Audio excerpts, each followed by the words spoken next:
เต้มเลยพักแล้วเดี๋ยวผ่านประเทศโนวายโนเลยได้เต็มหนึ่งเลยโอ้ปุ๋ยใหญ่ครับวันนี้เอาแกะเลยแน่นอนผ่านโตมนาในผ่านยอดเยี่ยมได้เต็มหนึ่งพี่น้องเลย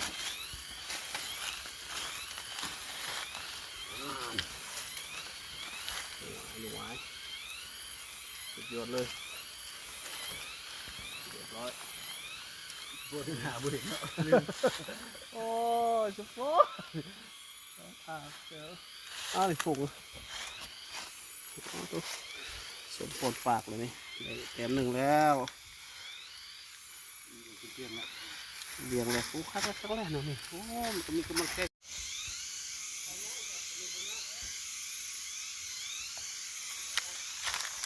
อันนี้แม่นระเบิดเด้อโบแม่นหนูระเบิดไม่หลายอยู่เกิดนี่ระวัง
เกี่ยวกับเป็น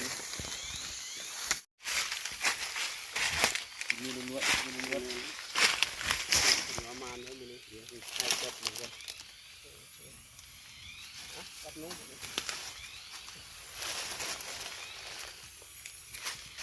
เดี๋ยวจับนี่เรามันลกนี่มันไปจับลง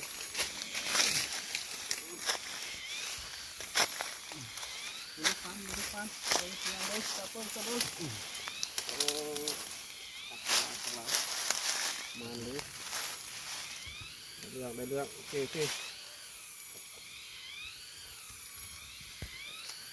มาอ๋อหนูไหวเต็มที่3เต็มยังเต็มที่4เต็มเยอะสุดยอดมากหนูไหวสมปากเลยนะยอดหนูไหวกล้วยแล้วมีแรงมีกล้วยแล้วเดี๋ยวจะไปกล้วยแล้ว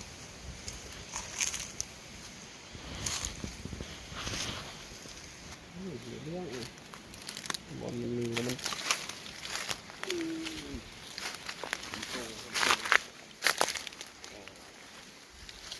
ที่4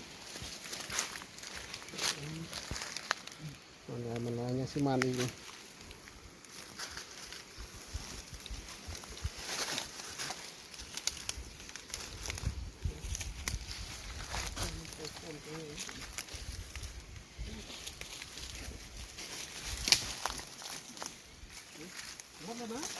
มันมดแล้วปกติแต่วันนี้มือ3ดังเนาะ3กระโปงไข่เนี่ยมันโคตร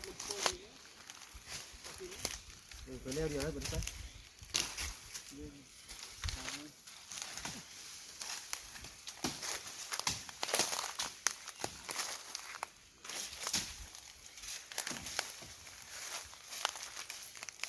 เป็นไวเนาะ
มักนาวมีพักหอมเซนหอมรวมอะไรแล้ว ข ก็ นาดตัวเดียวมันยังเลือดแดด หอมบัวเนี่ย พี่น้องเอ้ยเอาสามเศร้านะ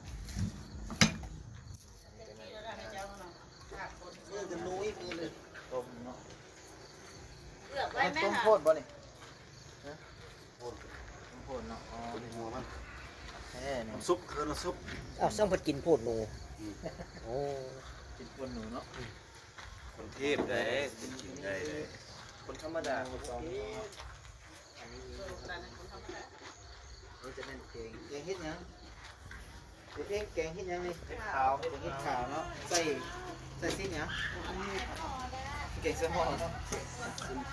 แกงใส่สิ้นกว่า เส้นหมู พวกมาเดี๋ยวนี้ตายแล้วกองประจำที่มันอยู่ที่ท่านแพทย์ธรรมศาสตร์นี่ ไปจะเข้าอยู่หรอคะอัน เ เป็นข้าว ติมก่อนจับก่อนสมองไหมจับก่อนถึงไหนนะ บ่ได้เลยบ่เป็นเนื้อแกง ก็เลยตัดลงไป ยูทูบเบอร์ดิ ซูเปอร์เท่า กินหน้าแซ่บๆไม่ได้กินเหล้าไหมเนี่ย ยับ ว้ายูทูบเบอร์คนมี2-3กล้องแล้วคนสิลงแล้วก็ คนลายบ่แซ่บ มีเมียวเห็นให้เลย ยังได้เบอร์ ตอนนู้นเนี่ยเขาเป็น ยูทูบมัน นี่จะเกาะนี่ โอ้ยจะกรอบเลย ไม่อยากยูทูบเบอร์นึง ผู้เผาต้มโพด อันนี้นะ เผาต้มโพดหนู กินเหล้า เอาแล้วกาแฟขั้นตอนที่เป็นเพชรแต่วันนี้ ต้มโพดกับฮอกให้เนี่ย เออ